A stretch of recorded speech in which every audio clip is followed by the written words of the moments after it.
नमस्कार, मैं हूं ब्रिजेश पांडे और टीवी 9 डिजिटल के प्रोग्राम ब्रिजेश की बात में आपका स्वागत है।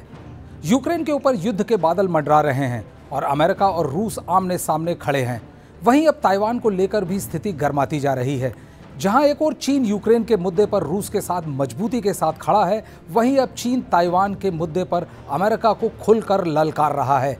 यूक्रेन के बाद ताइवान दुनिया का दूसरा फ्लैश पॉइंट बनता जा रहा है।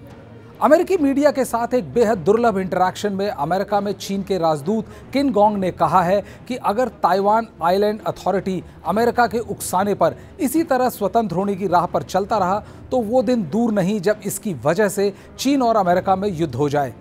चीनी राजदूत ने ताइवान को अमेरिका और चीन के बीच का सबसे विस्फोटक मसला माना है।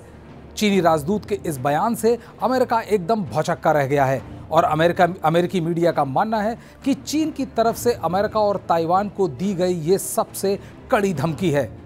ये अमेरिका में चीनी राजदूत किन का दिया पहला वन-ऑन-वन इंटरव्यू है और इस इंटरव्यू की मेन ऑडियंस अमेरिकी जनता है। किन के विचार साफ तौर पर अमेरिकी पावर एलीट के लिए एक स्पष्ट संदेश है। किन ने खुलेआम अमेरिकी पावर एलीट को धमकाया कि ताइवान के मुद्दे पर अमेरिका आग से मत खेले वरना अंजाम भुगतने के लिए तैयार रहे। किन के द्वारा दिए गए बयानों से चीन अमेरिकियों को संदेश देना चाहता है कि अमेरिकी जनता इस बात की सीरियसनेस समझे कि मामला कितना खतरनाक हो जाएगा अगर अमेरिका ताइवान के बहाने चीन की संप्रभुता के साथ खिलवाड़ करेगा। और सबको ये साफ होना चाहिए कि ताइवान स्टेट्स की शांति और स्टेबिलिटी को किस देश ने खत्म कर दिया। चीनी राजदूत ने अपना रुख और हमलावर करते हुए कहा कि अमेरिकी समाज को ताइवान के सवाल पर अपनी अज्ञानता खत्म करनी होगी और ये समझना होगा कि कैसे इस मुद्दे में चीन का कोर इंटरेस्ट है और चीनी नागरिकों की भावनाएं जुड़ी हैं। चीन का ये मानना है कि जिस तरह की हरकतें अमेरिका ताइवान में कर रहा है उससे स्थिति काफ़ी विस्फोटक हो गई है, मगर ऐसा लगता है कि इस बात की जानकारी अमेरिकी जनता को नहीं है या वो जानबूझकर इसे नज़रअंदाज कर रही है।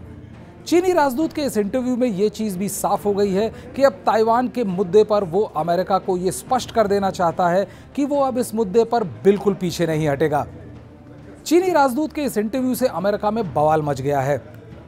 इस इंटरव्यू के छपने के बाद कई रिपब्लिकन सेनेटर्स ने कहा है कि अमेरिका को चीन की दादागिरी खत्म करनी चाहिए और ये इंश्योर करना चाहिए कि चीन अमेरिका और उसके सहयोगी देशों पर धौंस न जमा सके।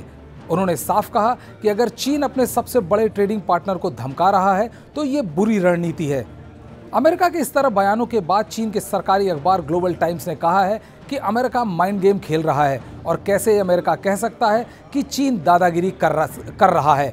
ये तो चोर की स्ट्रैटेजी है कि वो दूसरे को चोर बोले मगर उससे कुछ होगा नहीं।